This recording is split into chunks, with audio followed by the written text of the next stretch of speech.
श्री स्वामी समर्थ. मी शीतल तुम्हा सगळ्यांचं स्वागत करते माझ्या यूट्यूब चॅनल शीतल्स कॉर्नरमध्ये. माझी खरं तर आज तब्येत फारशी ठीक नाही, त्यामुळे कदाचित माझा आवाज वेगळा येऊ शकतो आजच्या व्लॉगमध्ये. तर आज आहे नेल्याची शिळी यात्रा, म्हणजेच आज असतो मटणाचा बेत. आणि आत्ता ऑलमोस्ट 9:30 वाजलेत आणि आम्ही निघालो आहे नेल्याला. तर आता याच्या पुढचा व्लॉग मी तुम्हाला डिरेक्टलीकडे गेल्यावर दाखवते. आम्ही आत्ता आलो नेल्याला आणि इकडं सुरू आहे मटणाची तयारी.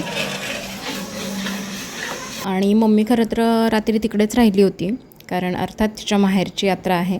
पण माझा आजोळ आणि आमचं घर याच्यात हार्डली एक 15-20 मिनटाचं अंतर आहे, त्यामुळे आम्ही राहिलो नव्हतो. कारण पुन्हा सगळं मग ते आरचूचं सामान घेऊन जाणं, त्याचे कपडे वगैरे. सो म्हटलं नकोच सकाळी, त्यापेक्षा मस्त आंघोळ आणि नाश्ता करून मग आम्ही येऊ. आणि जोपर्यंत आम्ही आलो होतो तोपर्यंत इकडं मटण वगैरे आणलं होतं. आय गेस 8 किलो मटण आणलं होतं मामाने, 8 का 9 किलो असं काहीतरी आणलं होतं. कारण सगळी पाहुणे रावळी पण येतात यात्रेला, अभिचे मित्र वगैरे येतात, त्यामुळे मग इतकं तर डेफिनेटली लागतंच. आणि पाठीमागे मस्त चूल पेटवली होती आणि चुलीवर सगळा स्वयंपाक सुरू होता. मसाला वगैरे सगळं करून झाला होता आम्ही येईपर्यंत. तर आम्ही साधारण 10:30पर्यंत पोहोचलो होतो नेल्याला येऊन. आणि तिथं आलो तर मसाला वगैरे सगळं तयार झालं होतं आणि मटणही शिजवून ठेवलं होतं. पाठीमागे चूल पेटवली होती, त्यामुळे चुलीवर खूप पटकन शिजलं जातं मटण इन्स्टेड ऑफ गॅस. सो मटण वगैरे तर मस्त शिजलं होतं. आणि आता कालवणं करायची होती, सुक्कं आणि पातळ. तर अभि कालवणं करत होता. अभि हा माझ्या मामांचा मुलगा आहे आणि तो खूप उत्तम बनवतो सगळं. मसाला तर ऑलरेडी रेडी होता, त्यामुळे फक्त फोडणी द्यायची होत्या दोन्ही कालवणांना. तर अगोदर पातळ कालवणाची फोडणी टाकून घेणार होता तो, आणि त्यानंतर ते उतरून ठेवणार होता आणि नंतर सुक्कं करून घेणार होता आणि मग पातळला पुन्हा उकळी देणार होता. कारण एकदा दोन्ही कालवणांना फोडणी झाली आणि सुक्कं एकदा बाजूला केलं की मग पातळ व्यवस्थित उकळत ठेवता येतं. आणि पातळ रस्सा हा थोडासा आटला की अजून टेस्टी लागतो, त्यामुळे मग अगोदर सुक्कं बाजूला करून मग पातळ व्यवस्थित थोडा वेळ उकळत ठेवायचा असा प्लॅन होता.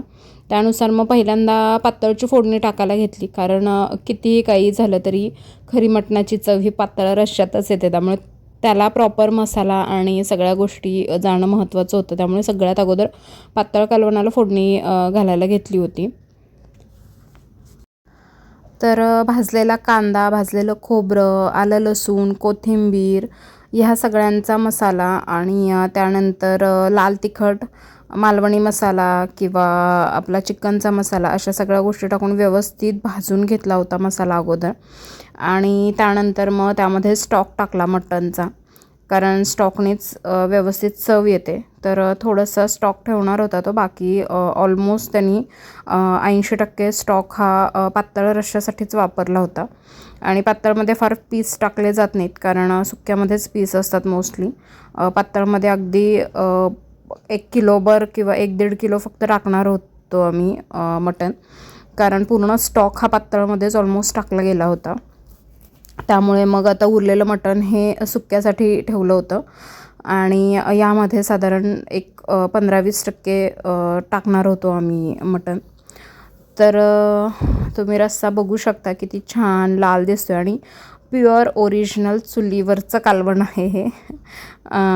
त्यानंतर यामध्ये पाणी ओतलं, कारण जसं मगाशी म्हटलं की जितका हा रस्सा व्यवस्थित आटेल तितकी त्याला चव खूप छान येते. आणि फक्त स्टॉक होता तो, सो ऑब्व्हियसली तो खूप घट्ट होता, त्यामुळे थोडासा रस्सा हा सरसरीत पातळच छान लागतो, जेणेकरून मस्त पिता येतो. आणि मटणाच्या रश्श्याची खरी मजा ही भाकरी कुस्करून खाण्यात असते. सो त्यासाठी रस्सा जितका पातळ असेल तितका तो जास्त चविष्ट आणि स्वादिष्ट वाटतो.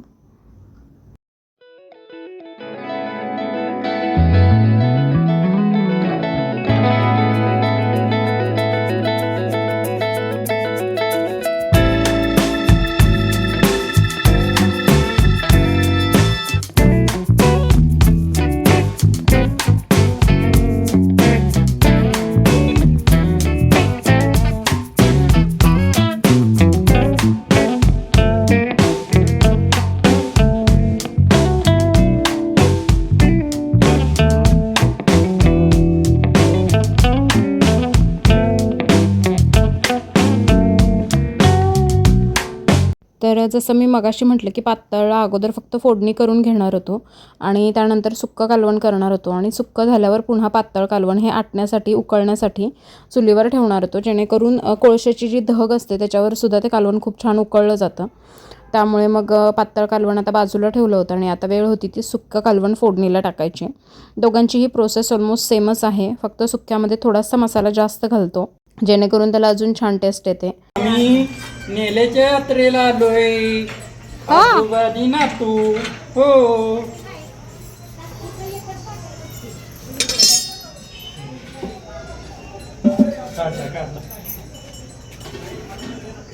उकर किंवा चूल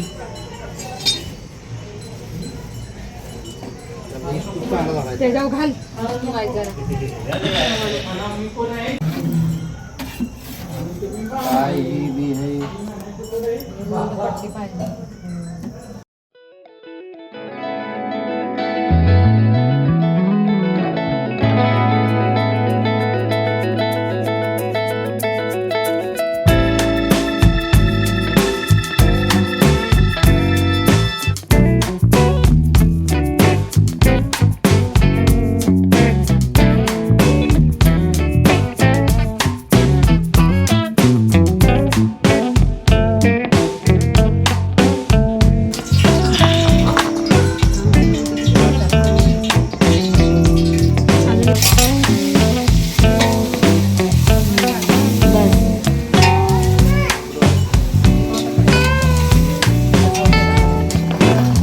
हे काळं तिखट आहे, हा कांदा लसूण मसाला आहे, हा एव्हरेस्ट मसाला आहे, हा मालवणी मसाला आहे आणि हा बेडगीचं लाल तिखट आहे. आता खोबरं, कांदा, आलं लसूण ह्या सगळ्याचा जो मसाला आपण नेहमी करतो मटणासाठी, तो मसाला तेलामध्ये प्रॉपर भाजून झाला होता. त्यानंतर जो तुम्हाला आता प्लेटमध्ये मसाले दाखवले, मालवणी मसाला, त्यानंतर लाल तिखट, कांदा लसूण मसाला आणि बेडगीचं लाल तिखट, तर या सगळ्या गोष्टीसुद्धा प्रॉपर व्यवस्थित भाजून घेतल्या होत्या तेलामध्येच. आणि त्यानंतर जे काही मटण होतं ते टाकून घेतलं. जसं मगाशी म्हटलं की ऑलमोस्ट 90% मटण हे फक्त आणि फक्त सुक्यासाठी ठेवलं होतं. 85 ते 90% मटण हे सुक्यासाठीच ठेवलं होतं आणि पातळमध्ये लिटरली एखाद किलो वगैरे, एखाद किलोही नसेल कदाचित, त्याहीपेक्षा कमीच पातळमध्ये टाकलं होतं, कारण पातळमध्ये एखादाच पीस वाढला जातो. मोस्टली मटण वाढलं जातं ते सुक्यामध्ये वाढलं जातं आणि खायलाही ते जास्त टेस्टी वाटतं. पण स्टॉकच्या बाबतीत उलटं केलं होतं. 90% स्टॉक हा पातळला वापरला होता आणि 10% स्टॉक फक्त सुक्यासाठी ठेवला होता. आणि इथे मम्मीनं थोडासा घोळ केला होता की ज्याच्यात मटण वगैरे शिजवलं होतं त्याच्यातही थोडं पाणी वगैरे ओतून तिनं ते सुक्याच्या स्टॉकमध्ये टाकलं. पण ॲक्च्युली नंतर सुक्कं हे थोडंसं पातळ वाटायला लागलं. सो आम्हाला वाटलं आता मटण जास्त शिजतं आहे की काय, पण झालं म्हणजे ते व्यवस्थित, कारण ऑलरेडी अभिनं ज्यावेळी मटण शिजवलं होतं त्यावेळी ते थोडंसं कच्चं ठेवलं होतं, पूर्ण 100% शिजवून घेतलं नव्हतं. कारण ज्यावेळी आपण रस्सा उकळवतो किंवा सुक्कंसुद्धा ज्यावेळी आपण उकळवतो त्यावेळीसुद्धा थोडंसं मटण शिजतं आणि खूप जास्त मटण शिजलं गेलं तरी मग त्याचा गाळ होतो, पीस प्रॉपर राहत नाहीत व्यवस्थित. त्यामुळे मटण थोडंसं अगदी परफेक्ट शिजवणं खूप महत्त्वाचं असतं. आणि इकडे बघू शकता छान सुक्कं कालवण तयार झालं होतं. आणि त्यानंतर मग सुक्कं व्यवस्थित झाल्यानंतर, शिजल्यानंतर त्याला बाजूला काढलं आणि जो पातळचा रस्सा करून घेतला होता मगाशी त्याला उकळत ठेवलं, कारण त्याला उकळी आणली नव्हती मगाशी. सो मग ते छान उकळून घेतलं आणि फक्त उकळूनच नाही तर आटवूनही घेतलं. सो अशा प्रकारे आमची आजच्या जेवणाची दोन्हीही कालवणं तयार होती आणि तुम्ही बघू शकता कशी दिसत आहेत ती. सुटलं ना तोंडाला पाणी. आणि हे आमचे दादासाहेब हे टेस्ट करण्यासाठी आले होते की सगळं परफेक्ट झालं आहे की नाही, मटण व्यवस्थित शिजलं आहे का नाही. सो ह्या अप्रूव्हलसाठी भरपूर जणं तयार असतात की चला मी हे काम करतो. आणि त्यानंतर मग सुक्कं तर झालं होतं. सो सगळ्यात अगोदर आत आणून ठेवलं आणि आमच्यासाठी सगळ्यात मोठा टास्क होता की अर्चित आणि अर्जुन, म्हणजे अभिचा मुलगा अर्जुन, तर ती दोघंही होती. त्यामुळे आम्हाला हे दोन्हीही टोप हे खूप व्यवस्थित ठेवावे लागणार होते, त्या दोघांच्या पासून खूप लांब. त्यामुळे मग आम्ही असं कपाटाच्या खाली ठेवायचं ठरवलं, जेणेकरून तिकडे ती दोघं फार जाणार नाहीत. काय मग मटण बघून सुटलं तोंडाला पाणी?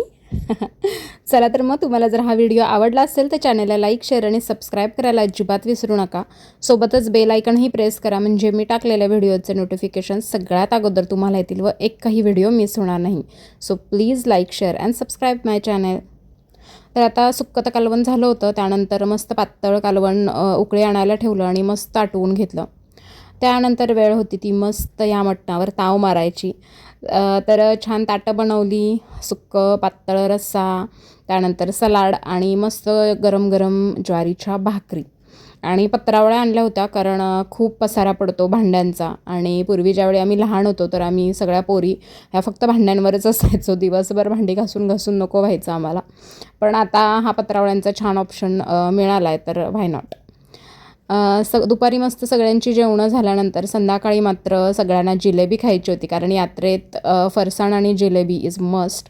सो मग दादा जाऊन सगळ्यांसाठी जिलेबी घेऊन आला होता. आणि पोरांची तर जिलेबी खूप फेवरेट आहे, स्पेशली अर्चूची. अर्चूचा जीव की प्राण आहे स्वीट्समध्ये जिलेबी म्हणजे. सो मग सगळ्यांनी छान जिलेबीचा आस्वाद घेतला. आणि त्यानंतर आम्ही यात्रेमध्ये फिरण्यासाठी जाणार होतो. तर चला तुम्हाला ही थोडीशी यात्रेची सफर करून आणते.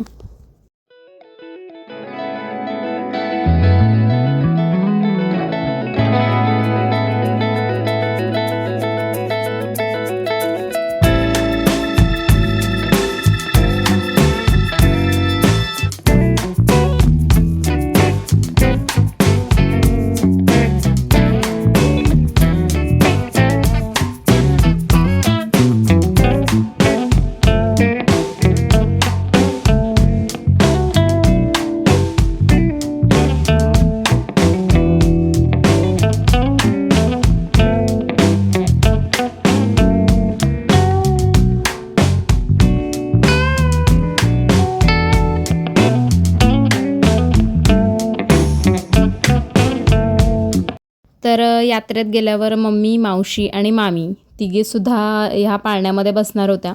आणि खरं तर त्यांनी मला पण फोर्स केला होता की तू पण चल. पण ॲक्च्युली मला ह्या सगळ्या गोष्टींचा खूप त्रास होतो. हे असं गोल गोल फिरलं की मला चक्कर येते. तुम्ही जर माझे रेग्युलर व्ह्युअर्स असाल तर तुम्हाला हेही माहीत असेल की मला प्रवासाचाही खूप त्रास होतो. त्यामुळे मी बरेचदा प्रवास टाळते. सिमिलरली मला ह्याही सगळ्या गोष्टींचा त्रास होतो. हे असं गोल गोल फिरलं की मला लगेच चक्कर येते. त्यामुळे मी म्हटलं मी तर काही येणार नाही. आणि प्लस अर्चू माझ्यासोबत होता, त्यामुळे त्याला घेऊन तर पॉसिबलच नव्हतं, कारण थोडा वेळ वरती जाईपर्यंत तो ठीक बसला असता, पण नंतर रडायला लागला असता. त्यामुळे मग मी मम्मीकडे पण त्याला दिला नाही. म्हटलं तुम्ही तिघी आरामात मस्त एन्जॉय करा, मी इथे थांबते.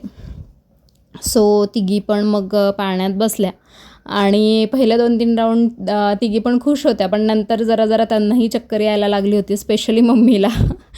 पण त्यांनी पण छान एन्जॉय केलं. खूप दिवसांनी आय गेस त्यासुद्धा पाळण्यात बसल्या होत्या. आणि आय गेस यात्रेची हीच खरी मजा असते की आपल्या माणसांसोबत असे क्षण एन्जॉय करायला मिळतात. सो म्हटलं चला का व्हाय नॉट, तुमच्या तिघींची जर इच्छा आहे तर नक्कीच पाळण्यामध्ये बसा. सो तिघी पण छान पाळण्यात बसल्या. त्यांनी खूप छान एन्जॉय केलं. आणि अर्चूचं पण आता मन थोडंसं हे झालं होतं की आता मला पण काल ज्या गाडीवर मला बसवलं होतंस मला पण आता त्याच्यावर बसव. तर म्हटलं अरे तू काल रडत होता. नाही म्हणे मला पण बसायचंच आहे. सो मग त्याला पण त्या गाडीवरती एक राऊंड मारायला लावला. आणि अर्चू ॲक्च्युली या तिघींना खूप एक्सायटेडली बघत होता की त्यांचा कुठे पाळणा जातो आहे. तो प्रॉपर हात दाखवून वगैरे मला दाखवत होता, ते बघ मम्मी, ते बघ मावशी, ते बघ आजी. सो तो बरोबर त्यांना ओळखत होता आणि त्याची नजर सतत त्यांना शोधत होती त्या पाळण्यांमध्ये. आणि खरंच हा अर्चूसाठी पण एक नवीन एक्सपिरियन्स होता.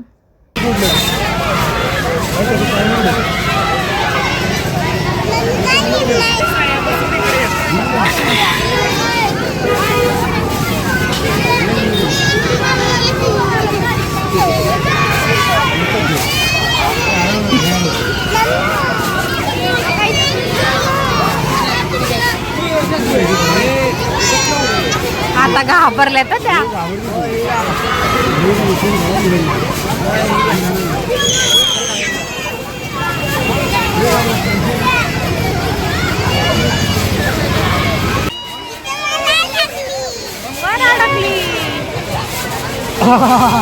कुठे नाचायचे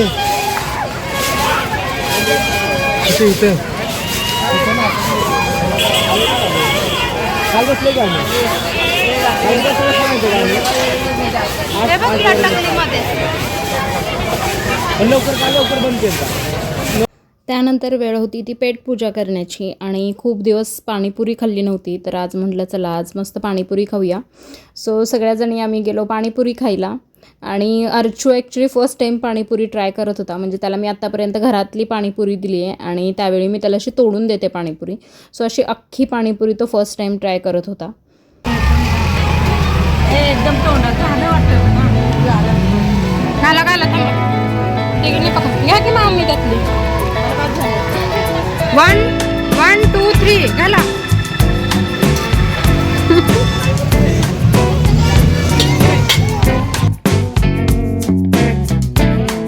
त्यानंतर कच्ची दाबेली पण ट्राय केली, कारण मला पर्सनली कच्ची दाबेली खूप आवडते. त्यानंतर आम्ही घरी आलो, पण त्या तिघीजणी पुढे गेल्या होत्या काय खायला. म्हटलं मला आता बाहेरचं काही नाही खायचं, तुम्ही एन्जॉय करा. पण येताना तरी पण मम्मी मंचुरियन घेऊन आली होती, कारण तिला माहिती आहे की मला आणि अर्चूला मंचुरियन आवडतं. आणि त्यानंतर अर्जुन आणि अर्चूची अशी मस्त मस्ती चालू होती.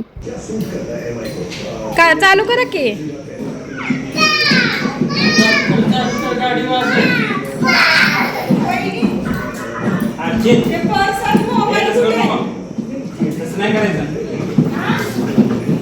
त्यानंतर संध्याकाळी आम्ही घरी आलो आणि यात्रेमध्ये अर्जुन आणि अर्चू दोघांसाठी सुद्धा मी अशा गदा घेतल्या होत्या.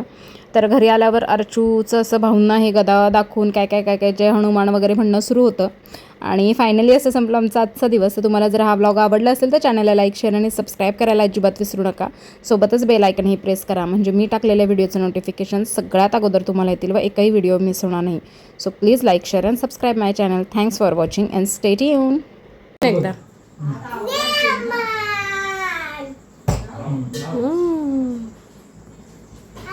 छोटा भीम मावना, छोटा भीम.